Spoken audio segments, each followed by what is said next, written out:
હર્ષદ મહેતાએ બધું જ ગુમાવી દીધું હતું, પણ પોતાના પરિવારને સુરક્ષિત રાખ્યો હતો. કઈ રીતે? ચલો જાણીએ.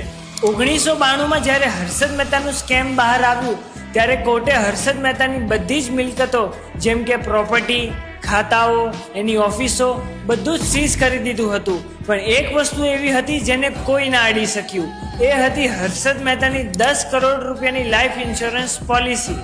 કેમ કે આ પોલિસી MWP ના અંડર રજીસ્ટર થયેલી હતી.